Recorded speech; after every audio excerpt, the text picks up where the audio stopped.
Hello everyone, আজ তোমাদের সাথে ফুলকপির রোস্টের রেসিপিটা শেয়ার করতে চলে এলাম। তো প্রথমেই একটা মিডিয়াম সাইজের ফুলকপি কেটে নিয়েছি, এদিকে মটরশুঁটি ছাড়িয়ে নিয়ে সেদ্ধও করে নিয়েছি, আর এদিকে টক দই ফেটিয়ে নিয়েছি, একটু নারকেলের কুড়ো দিয়ে বেটে নিয়েছি, আর একটু আদা বেটে নিয়েছি। আর এদিকে দেখো গরম জলের মধ্যে এই ফুলকপিটাকে একটু ভাপিয়ে নেব নুন দিয়ে। তো ফুলকপিটা একটু ভাপিয়ে জল ঝেড়ে নেওয়া হয়েছে। এবার রান্নাটা শুরু করি।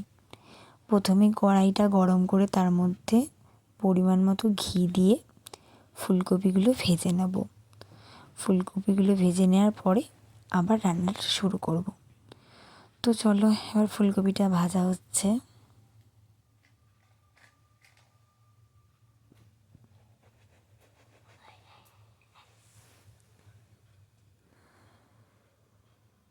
তো ফুলকপি ভেজে তুলে নেওয়া হয়েছে। এবার সাদা তেলের মধ্যে দিয়ে দিলাম ফোড়ন হিসেবে একটা দারচিনি স্টিক, একটা এলাচ, দুটো লবঙ্গ, একটা শুকনো লঙ্কা, আর আদা দিয়ে দিয়েছি। আদা বাটাটা দেখো কড়াইতে লেগে যাচ্ছে।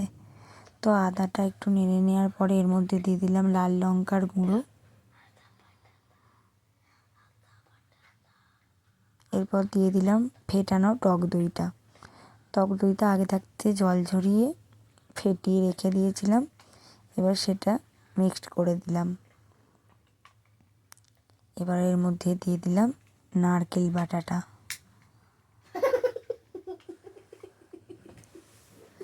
নারকেল বাটাটা দিয়ে একটু নাড়িয়ে নিলাম। তো এবার এটা দিয়ে একটু নেড়ে নিলাম। দেখো টেক্সচারটা কি সুন্দর দেখতে লাগছে।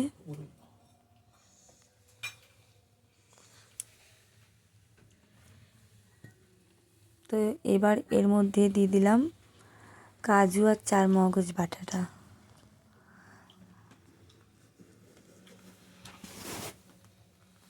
কাজু আর চারমগজ বাটাটা দিয়ে একটু নেড়ে নিলাম। এটা নাড়তে নাড়তে এত সুন্দর অ্যারোমা বেরোচ্ছিল এটার মধ্যে। তো এবার এতে একটু নুন দিয়ে দিলাম পরিমাণ মতো।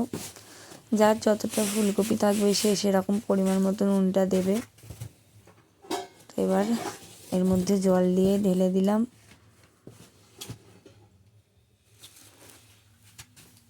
আমি খুব একটা বেশি জল দেব না, পরিমাণ মতোই জল দেবো, কারণ আমার একটু থকথকে গ্রেভিটা চাই। তো এবারে ফুটন্ত মশলাটার মধ্যে আমি ভেজে রাখা ফুলকপিগুলো মিশিয়ে নেড়ে দিয়ে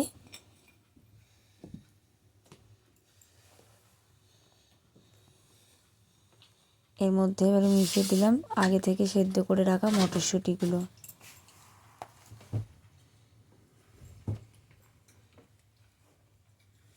ফুলকপিগুলো সেদ্ধ হচ্ছে।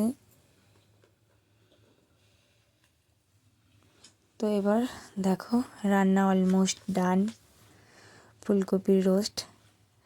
আর এদিকে আমি লুচি আর ফুলকপির রোস্ট নিয়ে বসে পড়েছি খাওয়ার জন্য। শীতকালের দিনে ফুলকপির রোস্ট দিয়ে লুচি খেতে খুব ভালো লাগে। Thanks for watching.